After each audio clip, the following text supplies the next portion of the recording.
So tonight you'll be joined by Roscommon footballer Enda Smith. Enda's been a challenging year for everyone now. How's it been for you? Yeah, I suppose same as that there. It's been a weird year, I suppose, for everyone. Just in terms of just your routine and everything gone out the window with work and with sport, training, everything, seeing people. Look, it hasn't been great, I suppose. But look, just getting on with it now.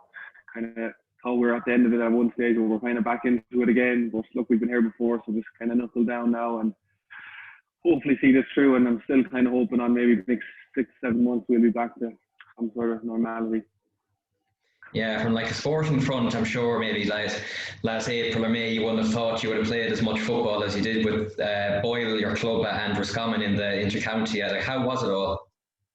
Yeah, it was weird. Like I said there, like last March, April, even May, I think I would have been saying no chance really. And then we got the kind of go ahead in June there from the Jade that look, we're going to start with the club championship, see how that goes, and then we'll see about a county championship. So that kind of added a pep in everyone's step. Then for a few months, really kind of focus you back to training, and then there was draws made for championship, and that gets you excited again. And then you're back training in your 5 or 6 with your club mates, and then before you knew it, you were back playing challenge games and that. So that was nice. It was brilliant. It was just really excited to really go back, go back playing games. I thought, like I said, I thought from thinking there'd be nothing at all for the full year to even get a club championship in was brilliant. And look, we were lucky then to finish off the league and get a county championship as well, which is brilliant just for the whole. I think I live for the whole country in general, rather than everyone who, not just people who play football. I think for everyone who just watches and enjoys it, it was a big lift. Yeah, if you might go back to the start of your footballing career, I mean, probably Roscommon underage peaked anyways, that sort of golden era of 2006 with the minors winning, and then maybe 2016 with sort of under 21 All-Ireland appearances. I think you were 2011. Did you play in Croke Park? Were you a part of that chip, Semi? Yeah. So we played New York actually in the 2011 minor championship opening game. We played them in Croke Park. It was a weird one. First time New York had played in the minor, I think, and they came over. We played them before Roscommon played in the Division 4 league final actually against Longford, and that was kicked it off. Yeah, so we played New York that year. We went on to beat Mayo in a semi, and then Galway in a final, and then beat Armagh in Croke Park then in a mad game in the quarterfinal. And then Tipperary beat us in a semi, who went on to win it then eventually. And a lot of the Tipperary lads then would have been on that Tipperary team that won Munster this year. And yeah, so that was our first Connacht title. And then, lucky enough, we had a lot of lads still eligible for 2012 and went on. One of them in 2012 beat Mayo in the Hyde, and then lost out to Kerry in a quarterfinal in Croke Park, where just one of those days we kind of left it behind us. We kicked it away, big time probably that day. But yeah, that was kind of the start of it. Then we had a taste of playing Mayo, Galway, these teams, and kind of getting a bit of success. And look, a lot of the lads who were part of those teams from kind of 2011 to 2014, 15 are what kind of make up the brunt of the senior panel now. So look, has been decent amount have come through, which has been good. Yeah, because back then, like, you would have played obviously before even the Roscommon Seniors in the Connacht final. I think even that Armagh game they were playing, there was a Tyrone, I think, in Croke Park. That after that, like, you look nowadays, it's obviously under 17, and obviously Roscommon minors just won the Connacht in Ballyhawn. Do you think it's important that they're before the senior game, and it gives more exposure, and it gives you that chance to play in front of a bigger crowd? Yeah, it's definitely more exposure. I think when we were 2011, we played the Connacht final before Roscommon played Mayo. It was an awful day in Hyde Park, and we played Galway. And like, I remember the stand was full.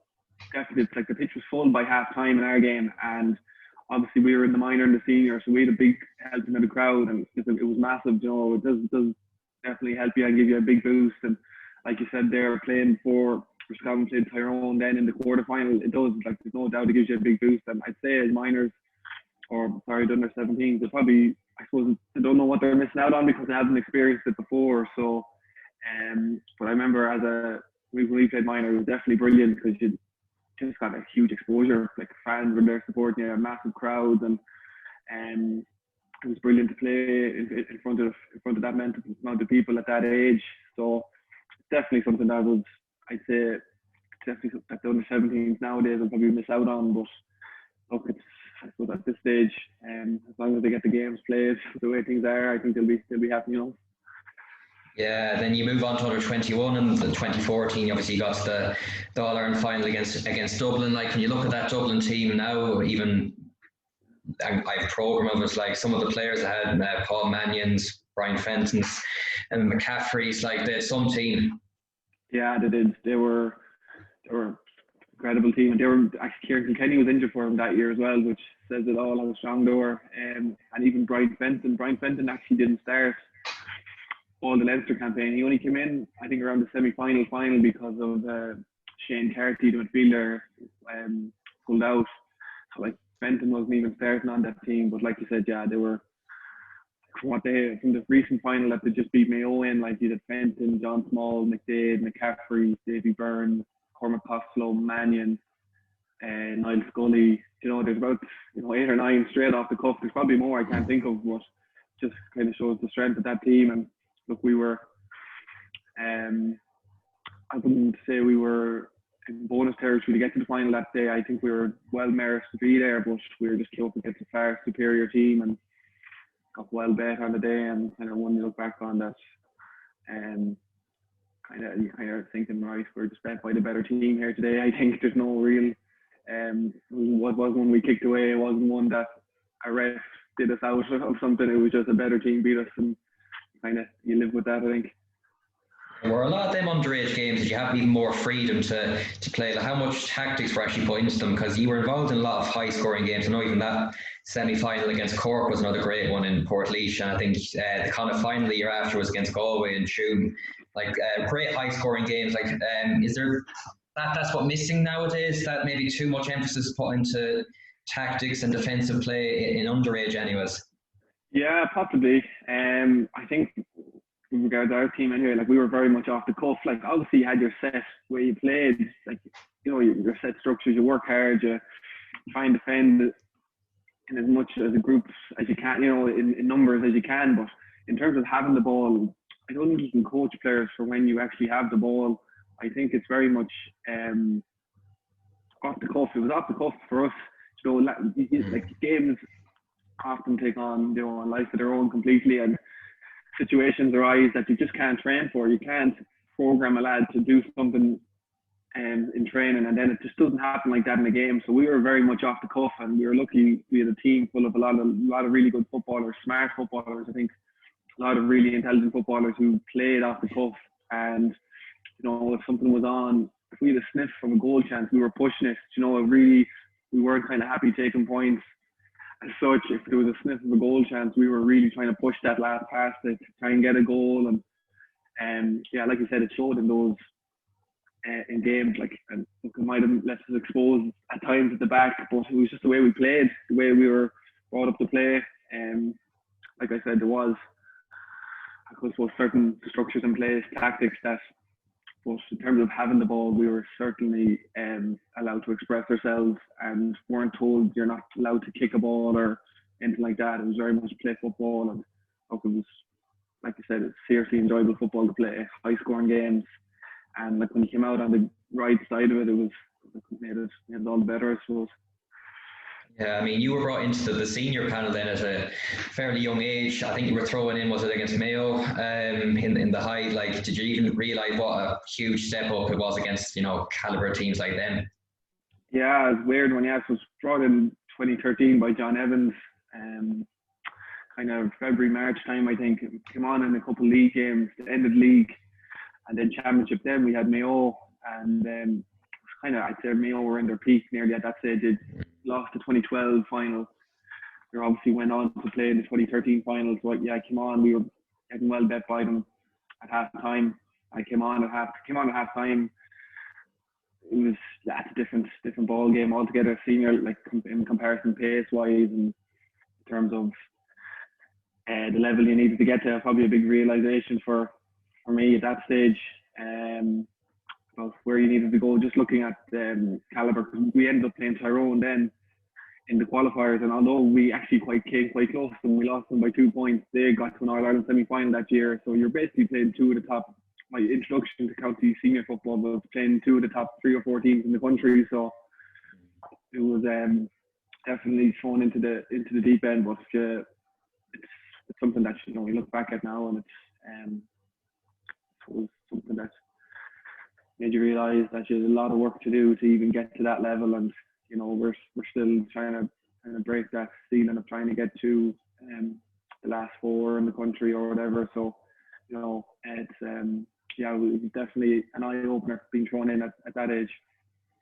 Yeah, because probably John Evans doesn't get enough credit probably within the county anyways, because he did give a lot of your team, that under-21 team, debuts, and of course he got promoted to Division 1. Probably the championship exits, did you sort of no favours for that? But when you look back, he definitely had a good spell.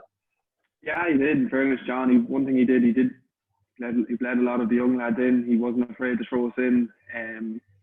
He would have brought in 2013, he would have brought in myself, and then 2014 he would have brought in the likes of Jeremy Murtha. I think Kieran Murtha came in.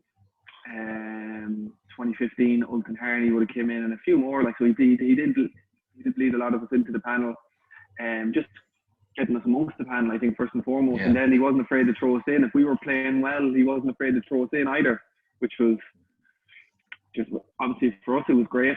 It was tough. I remember at that stage we were trying to balance both. I remember we were in the middle of under 21. Some of us were playing Sigerson football, so trying to balance all 3 teams at that time. I remember this was a bit of tough, let's say, to put it mildly. It was tough to try and balance all 3. And I think once we got, I suppose, once we got playing football and lads were kind of introduced to the senior setup, it was great for us. And like you said, a lot of us are still there now, and to this day, and still plodding along. So yeah, John deserves a huge amount of credit just for introducing young lads. Some teams are probably a bit slower, and some managers mightn't do it because they kind of go with their tried and tested. But John wasn't afraid to throw us into championship games, and although some didn't go as well as we hoped, we do owe a lot to him for getting up to Division 1. And I know we've been up and down the last few years, but it's kind of John who started that off by really instilling us to get up those divisions, because we were kind of hanging around Division 3 for a long time before I came in. So to get up there now and be consistently up there is good for the group. Yeah, 2016 kind of felt like the first real big year, with obviously Fergal O'Donnell came back and Kevin McStay came in as a joint. And obviously it was going so well with the league performances. What happened that year? Was it just that you ran out of steam, or did you go a bit too early? Look, I suppose we did put a lot of effort into the league in terms of training. We did do a lot of training in October, November time. November time probably we went back into it. November, December, we put huge miles on the clock. I remember some of the sessions were just awful. We were training in Tarmanbarry in the back pitch, and it was just awful. We were dreading it. We were absolutely dreading going up there. And we put serious mileage in, and yeah, look, the league started off extremely well. And look, obviously you're going to have a blip. Every team has some sort of a time when they're not playing as well, and we had that probably towards the end of the league. And it was no shame. Like, we lost to Dublin, which is no shame in losing to Dublin. We lost to Kerry then in the semi-final in the league. Although the poor performance, Kerry were still a top 2 team probably. They were in the final the year before. They were still a quality side. So at that time, I remember I was injured. I kind of got injured towards the end of the league and kind of was out of the panel for a while. So I remember thinking at the time, look, we've lost to 2 or 3 of the top teams here. It's nothing to be too worried about. And we finished the league semi-finals, I think, in the middle of April. And then it was our turn to go to New York that year. And generally between the league and championship, you generally have a few weeks off to, recharge the batteries, kind of do your own thing, kind of step away for a few weeks. But we didn't have that. I think we might have had a week off. I remember the lads saying we might have had a week off, which with all the training we've done and the tough games we played, probably wasn't enough for lads mentally or physically even. And we were straight back into it. And I remember I wasn't in I wasn't in New York for the game myself, but I was talking to the lads obviously who were there. Like, it was just got out of jail obviously that day, and then like we had 2 weeks to prepare then for another game, and we played Leitrim, got over Leitrim. 2 weeks to prepare for Sligo, just about got over Sligo after being 10 or 12 points down at half time. It was, I don't know, it was just maybe a combination of a few things. We just never got to that level again, probably because of lads were probably mentally drained, to be honest, and didn't get that probably break. And we had lost to Sligo in 2015, so we knew we had to be probably top of our game, or really, really good to beat them that day. And we just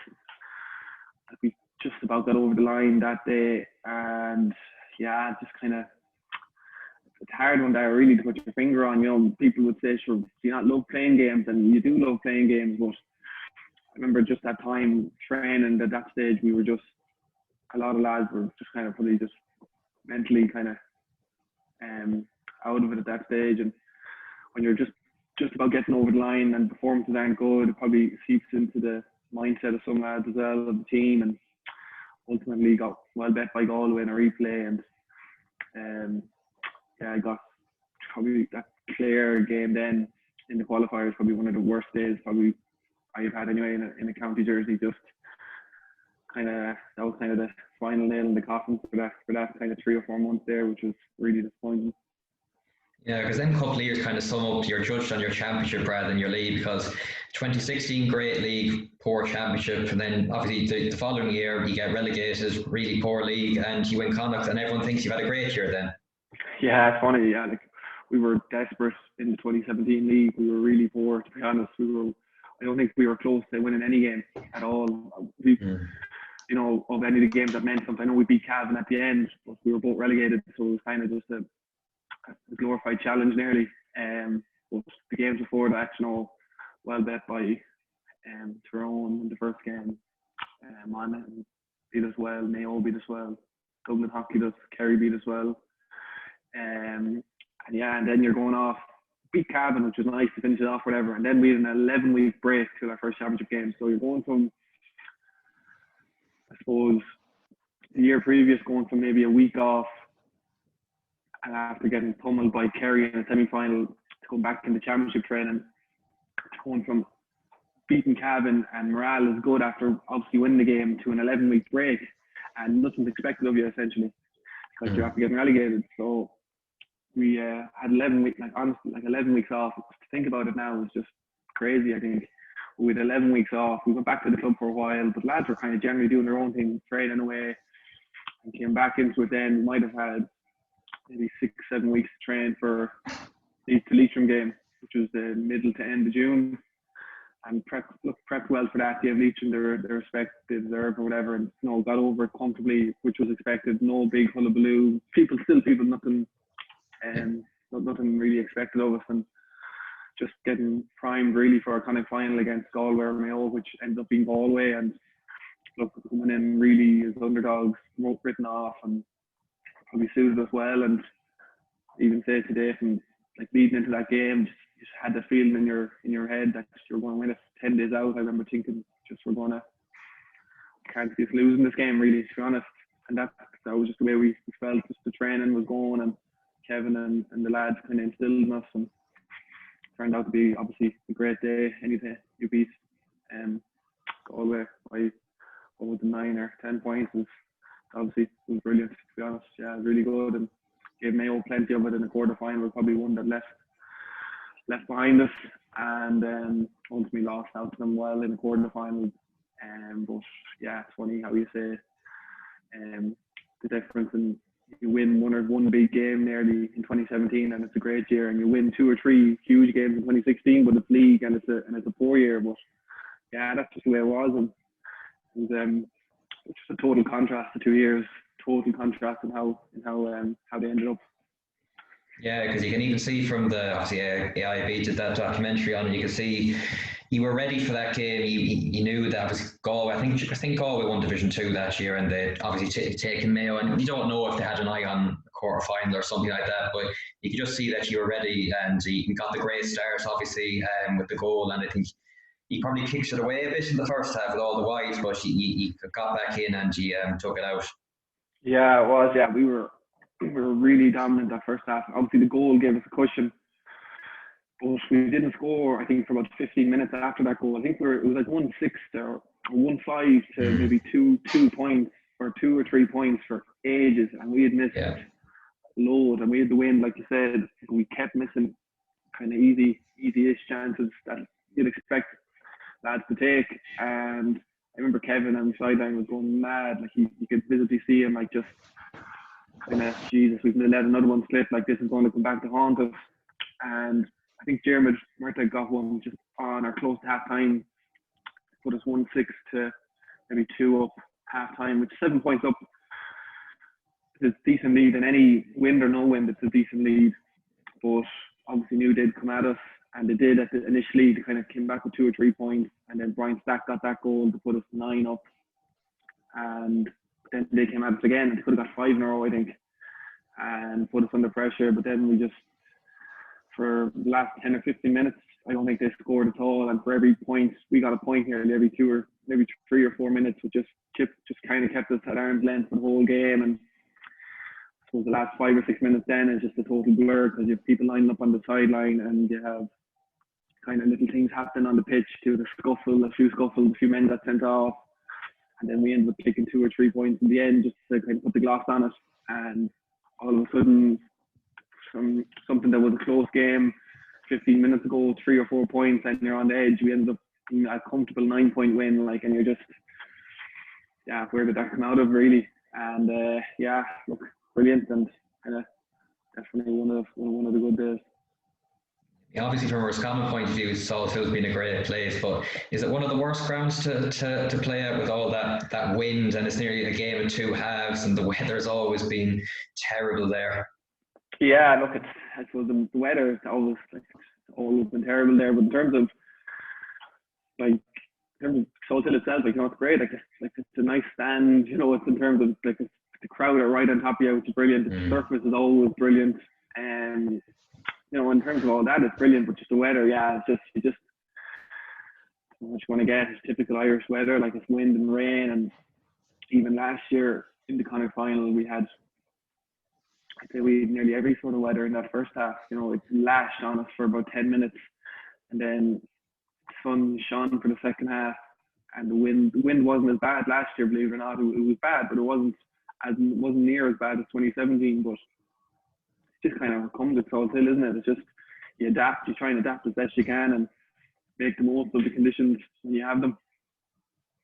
Yeah, I mean the quarter-final against Mayo was probably, well, in terms of crowd, it was probably the biggest game any of that team has played for in front of, and there was huge hype going into that. Obviously, Mayo have battled their way through the qualifiers, and Cork and Derry and a few other teams nearly took them out.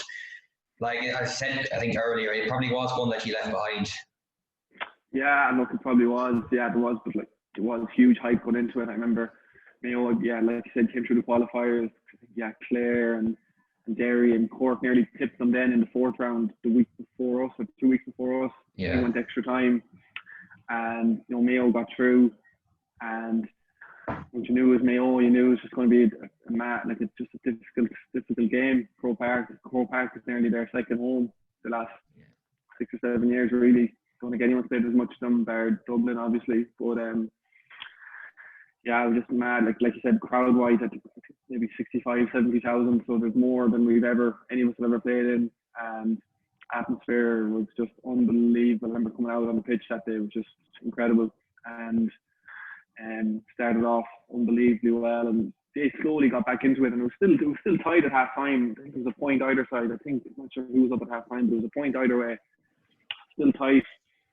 And second half then was really nip and tuck. It was so tense. Like just every turnover, every little hand pass, deflected shot, anything, you could just hear the crowd, the whims of the crowd nearly, that kind of so much tension in it.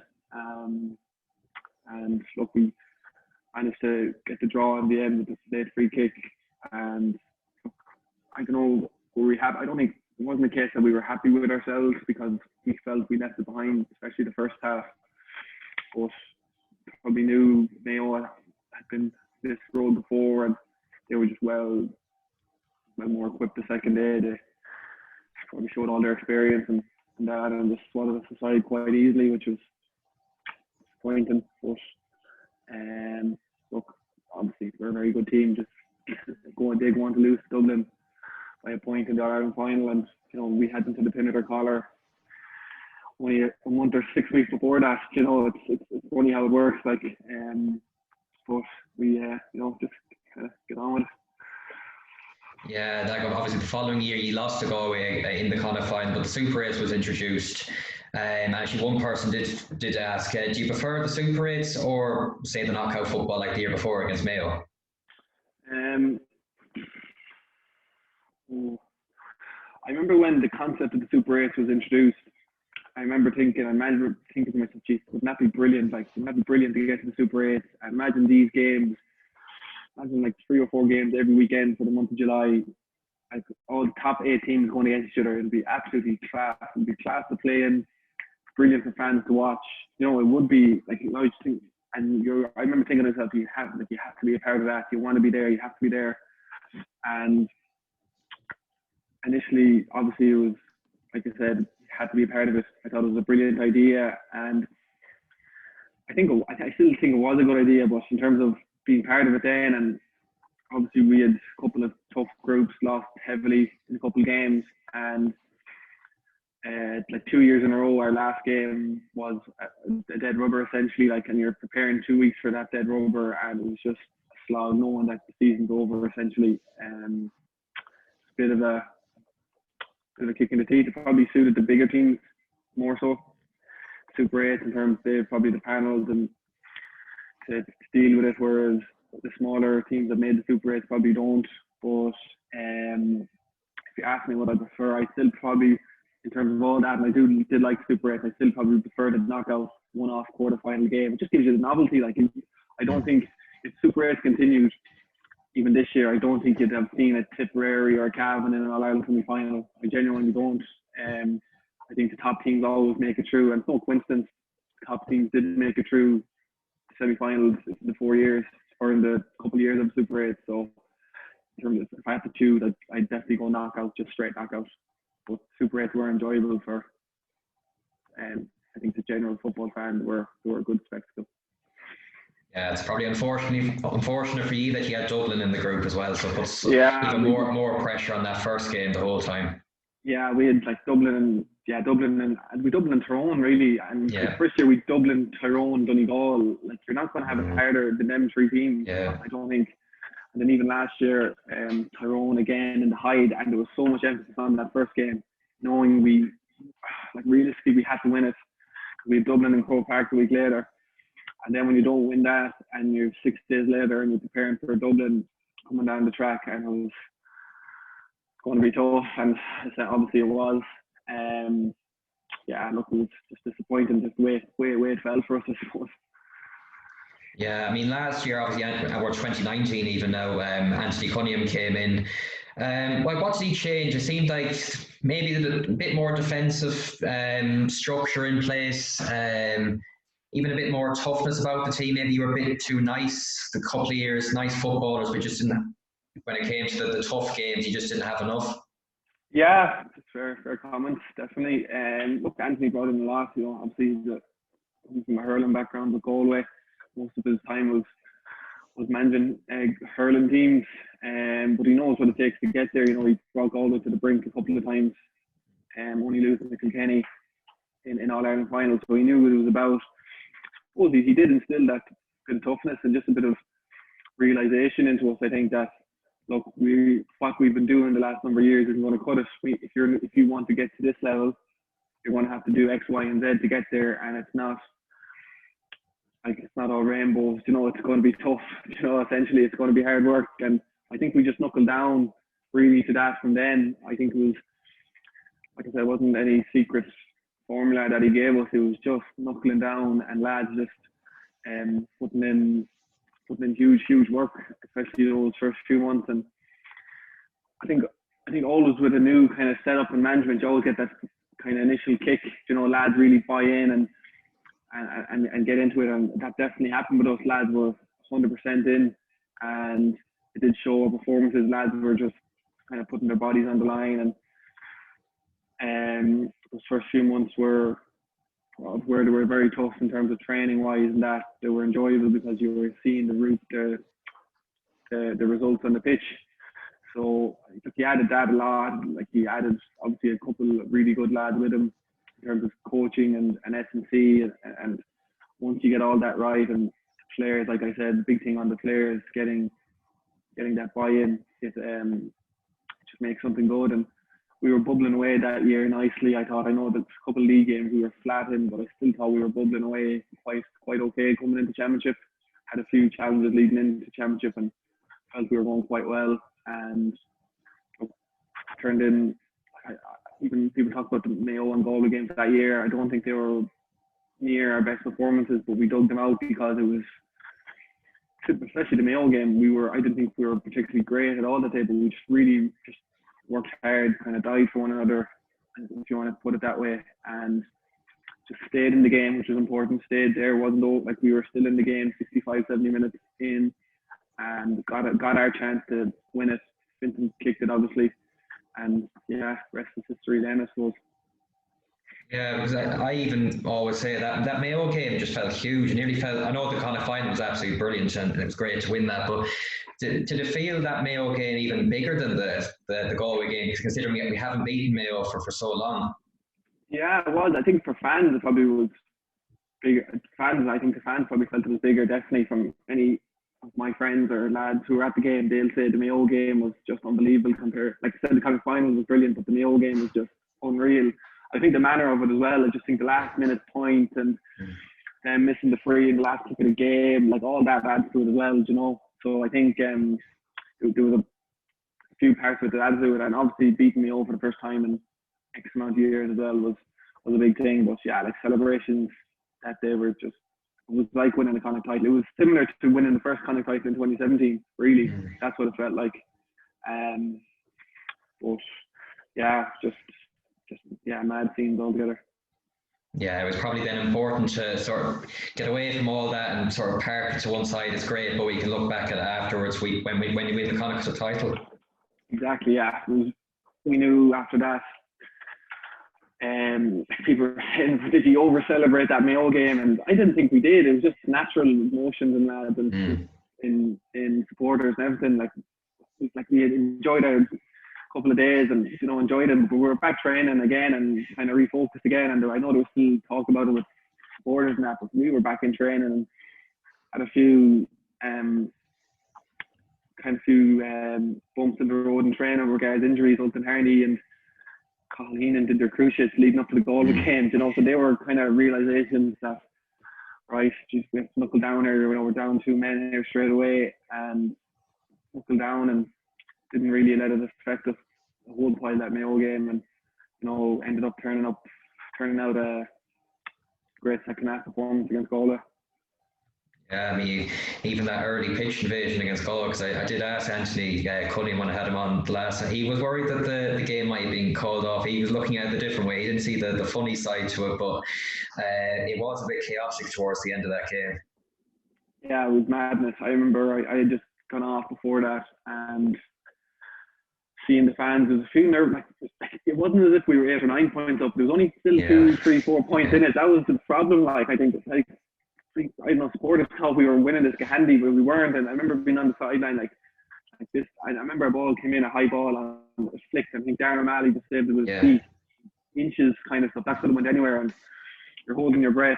And I remember being like this is far from over here, and our fans, like, this would be embarrassing if we go on to lose this game, and our fans are surrounding the pitch. But eventually managed to get them off, thankfully, and got a couple of insurance points just to make sure at the end, and then we could enjoy it. Yeah, and obviously the year just gone, 2020. Again, a bit mixed. Obviously, great to get out of Division 2. That would probably be a big target for the team. And doing it comfortably enough with the game nearly to spare against Cavan. But I'm sure you're disappointed with the Mayo performance and game itself. Yeah, look, obviously, no doubt about it. Definitely, absolutely. Real low point of the year, probably, just in terms of just the performance, just how flat we were. Like, just the way it went. Yeah, in general, we never looked like winning the game. It was really a 6-point hammering, probably. You know, really, like, we never looked like winning or getting close to it at all, which was probably the most disappointing. Yeah, look, it's hard to put your finger on it there. To be honest, it was just one of those. Just didn't never got to the pitch of it, and that's probably due to Mayo as well. They're just in our face and showed that they're not gone away. Like, people talking that they're going away, but they're never really gone away. They're always know they're going to get Mayo. They always have a kind of standards that they're going to get to every game, and if you don't match them, you're in big trouble. And we weren't even near the pitch of them that day, and told, and got what we deserved on the day, really. Yeah, like, does a team, like, when you were losing that, did like miss a crowd, obviously, because it might just give you that, if you got a couple of points, it might just give you that extra bit of a lift and might put them under more pressure? I would miss the crowd, but talk about crowds, Mayo probably have, you know, they have as good as a crowd as we do, you know, on their good days. You know, it might have been even tougher if their crowd was there that day, you know, because they'd have been on top for most of the game, and everything would have been cheered 10 times louder with them. So I don't think the crowd, it could have been 100,000 people there, all Roscommon, but we just didn't play well on the day. No complaints, no excuses. We were just really poor, and we've had to look back at that as players, really, and decide why we were, and kind of figure out and not to let it happen, because it's just coming a bit too prevalent in our performances. You know, we were playing well for a while and then just had a massive dip. So we need to kind of something we need to look at. Yeah, and obviously the aims for the year ahead, whenever the league does eventually start and the championship, hopefully maybe a few supporters later in the year. The league is split this year into two groups. Would the aim this year be to try and consolidate Division 1? Yeah, I think it has to be. I really do. Like I said earlier about us going up and down, we just need to consolidate ourselves in Division 1, and no matter how we do it, whether it's coming top of the group or winning a playoff game to stay up, it's just we have to do it. I think we've just had to, like I said, we're just kind of becoming too prevalent to being up and down, where we just need to be at that Division 1 and playing the top teams every year to really progress and kind of get to that level of consistency, because we're just not at it yet. So yeah, that is the aim. It has to be the aim to stay up, and it'll be one of our main aims whenever we get back going again. Yeah, because you probably look at maybe the likes of Monaghan, who've been there now 5-6 years, and they've reaped the rewards being the last day consistently, and they obviously broke through into that last four as well. For sure, yeah, and Monaghan, like, are a perfect example. You know, very similar to us in terms of population size and I suppose resources and whatnot. And yeah, they've been incredible. They've just dug out when they had like big games out. They've dug them out in tough situations, and like you said, they've stayed there and remained a constant in Division 1. Because actually, come back to my first game for Roscommon was a league game against Monaghan in Division 3. I came on in the Hyde, and it seems like years ago, like, that was Monaghan in Division 3, and we were there, but they've just managed to stay in Division 1 just consistently, whereas we've been up and down, you know, and we were both at the same level back then, you know, so it just shows where they've gone to.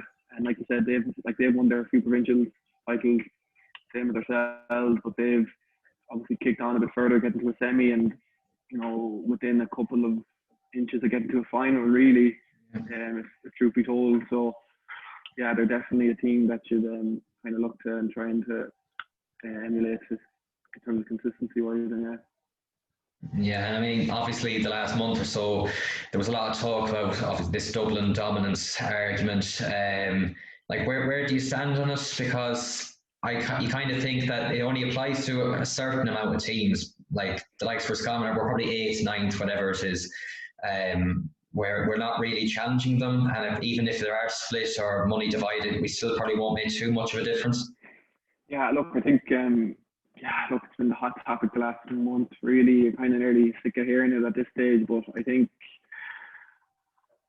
something obviously has to be done with the funding, with, you know, with how things are spread out. Definitely, I agree with that. But I think that people are overlooking as well just probably how good the Dublin team is as well, in terms of their players. Like, they're exceptionally good players. Like, I think no matter where you play, and people talk about Croke Park as well, no matter where you play Dublin, it's going to be a tough game. I don't think people are missing the point in that, and their players are exceptional. Like, they put in huge amount of hours, huge amount of work, and to kind of throw them and paint them with the brush that, oh, it's because they have money and all that is a bit, it's a kind of an easy way out. I think a lot of the time, I think other counties probably have to look at themselves and see where they're going wrong a lot of the time as well. But look, it's something you could argue for days, months if you wanted to, but look, they're not going anywhere. I don't think splitting them will be the right. I don't think splitting them would be the right thing to do either. I just think it'd be a bit ridiculous splitting them. So look, I think we just have to, try and get to their level. It's obviously very tough, but they're going to get caught someday. I think someone's going to beat them eventually, and you just got to kind of keep going, keep your head down, and try. And it's easy to pick something else out, kind of off the pitch, when you really need to be doing your business on the pitch, I think. Yeah, we'll just finish up with a few questions people sent in. The first one is your best and worst memory in a Roscommon jersey. Best and worst. Best memory from underage the whole way up, or just senior level? Yeah, well, any underage, senior, whatever. Yeah. Best was probably hard to look by the first Connacht final, I think 2017 senior. Just brilliant day. We just put so much effort into it as well, and I remember just being so delighted after that game. And probably that's hard top, to be honest. And then there's bad days. I think that minor quarter final in 2012 against Kerry was a tough day. Just when we kicked away, and I ended up having a kick at the end myself to equalise. That ended up ballooning wide, which always kind of stuck with me. And that day was a poor day out. Probably, like I mentioned earlier, the day against Clare as well was just a whole total deflation, really. It's kind of like it was a realisation, where are you going here, or what are you doing with yourself, really. Those two probably stick out as being tough, really tough days, to be honest. But look, been lucky to have a good few days, but I always remember the tougher ones, I think. Yeah, and then sort of the same sort of question, your best moment with your club, Boyle. Best moment with the club, winning in 2013 and winning intermediate title in 13 was good. It was brilliant, just in terms of intermediate. It's funny, we won a minor in 2011, won the Division 1 minor, and a lot of us would have been transferred obviously up to the senior team then. And I always feel intermediate, like it's a tough level. If you get down to, you could be stuck in a rush, really. Like, the boys would have been expected a lot of years when they got relegated to come up, but they never did. And it's never that easy as it seems to get back up out of intermediate. So I think winning that, especially so quick after winning a minor, in terms of a lot of them, those minor players didn't really play much intermediate football. We were straight up. We didn't hang around for 5 or 6 years struggling to win one. We won it straight away and got straight up. I think that was very important. Very, very important to do that. And then we had a few great days in terms of wins. I remember we beat Canningale in a knockout championship game back in 2016. They were reigning champions, and we had to win it to get to a quarter final, beat them in Enfield. It was a brilliant day. Had a few other, a few wins like that just kind of stick in the memory. And in terms of bad days or poor days, we've had a few of them, unfortunately. Any of the semi-finals the last 4 years, I think the last one especially, but any of them have been really disappointing. They've been total, like, kind of similar to the Mayo game this year for Roscommon. Just didn't deserve to win any of them. Non-performance. Anytime you just don't perform, it's just, you're kind of thinking or wondering why or what happened. Any of the 4 semi-finals with Boyle, definitely. What's the most challenging thing about playing inter-county football? Challenging thing.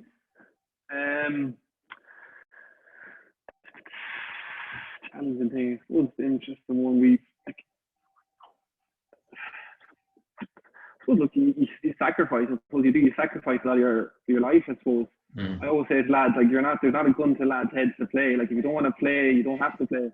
And you always say that to lads, and like, no one, like, if lads want to step away, like we've had it with numerous lads on our team the last year, stepping away for years, no problem, best of luck. So it's definitely not a life sentence. But in terms of challenging things, probably just that consistency of always kind of that kind of consistency of turning up the training, in terms of, like I said, you're missing out on a whole part of your life in your 20s that you obviously your mates in your 20s are doing that you can't do. I think that's a lot of it. That's challenging. You're missing out on a lot. But I personally don't find it challenging because it's a choice I'm making. It's a choice you're making. Like, if I say I don't want to play this year, I'll say it, and there'll be no qualms about it. Someone else will come in. So in terms of challenging, I don't find it challenging because I like doing it and I want to do it. So, but if it was that, like, sometimes there's some nights and evenings that you're training early in the morning and you'd love to be going out with your friends, or just general things. It's simple things. It's simple things. It's nothing major, but it's those things. I think that's the challenging bit of times, missing out on a few bits. But like I said, it's a choice. You do it or you don't. Someone asked about most talented 18 to 22-year-olds. Sort of, is there a new sort of players or any sort of players coming through into the panel or on the way up? Into the panel, a few good lads now that have kind of been thrown into the panel in the last kind of 6 to 8 months that have impressed. And in terms of just playing club football against lads, there's obviously been a few. Obviously there's a couple of the British lads stick out. Rory Fallon was very impressive for an 18-year-old coming into the senior championship and do what he did last year was seriously impressive. He's been very good. Who else then? Niall Higgins from Elphin, who's been kind of in and out training with us, has been impressive since he's been in. Mightn't be as well known as other lads, but I think he's been quite impressive. Anytime I looked at him, he's been good. And then I suppose from the minor team that just won the kind of title there a few weeks ago, there's a couple of lads from my own club. Oisin Craig in the field is really great lad. Honestly, like, he's a really top man. He's definitely one to look out for, hopefully for Boyle, and then hopefully in years to come with the senior team. A few of them lads have, I think, big futures ahead of them. Just the way the big thing, they seem to love it. They seem to absolutely, when you meet them in the street here in Boyle or whatever, they absolutely love it, and that's a big thing. They don't see it as a chore. They just love going training. They love going kicking ball. I think that's at that age, like, it's a big plus. They don't see it as a chore. They love doing it, and so once you see that enthusiasm in them, I think any of those lads, it's a bonus, I think. Just a couple of more. Who would be the best player you've played with and against? With and against. It's a tough one now. I'll go against first. I suppose against, probably looking at Michael Murphy, James McCarthy. I think the two players I always liked. I just I love watching them before I even played against them, and to play against them then they're kind of everything you thought they would be. In DCU, they were kind of in their final year in DCU. So they'd have been Sigerson, I'd have been playing fresher, but you obviously used to go and watch the Sigerson teams playing whenever you got a chance because there's so many top players, and the two of them would always stand out. Especially Murphy, he just always stand out, and you just looking, Jesus, like, what a player he is. And then McCarthy, then just consistency from him the last 10, 12 years has been brilliant. He's just a good footballer, just puts in huge shifts all the time he goes out. So the two of them are probably, again, without question, two of them. And then the best player I played with would be there's a few now. Kieran Murtha would be up there from Roscommon. Big, just play with him was a dream, really, to be honest. Just so intelligent.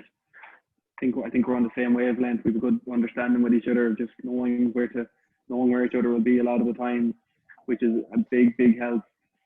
Like I said about a lot of those lads that I played with back then, a very intelligent player. Kieran will be up there. And Kieran, yeah, I've been lucky to see Niall Murphy from Sligo. I played with him in college.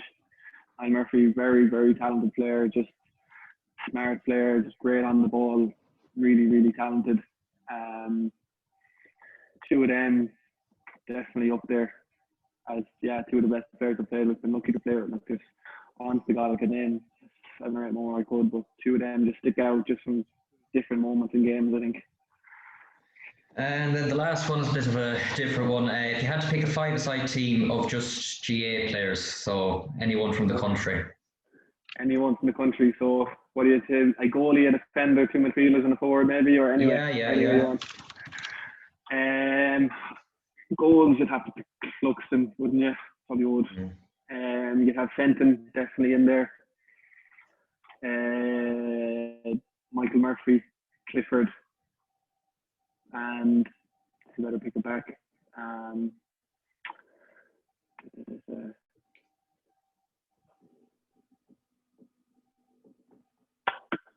Who's picking the back? Probably McCaffrey, just for pace. Five-a-side, he'd get around. I'd say he'd get around the pitch all right, and five-a-side McCaffrey. So yeah, I'll go for Cluxton, McCaffrey, Fenton, Murphy, Clifford. I think it'd be our best. Yeah, I think the team nearly picks itself in a lot of positions there. They're serious. They could interchange a lot, those boys. Doesn't really matter positions. Yeah, well, thanks very much, Enda, for coming on, and best of luck in 2021.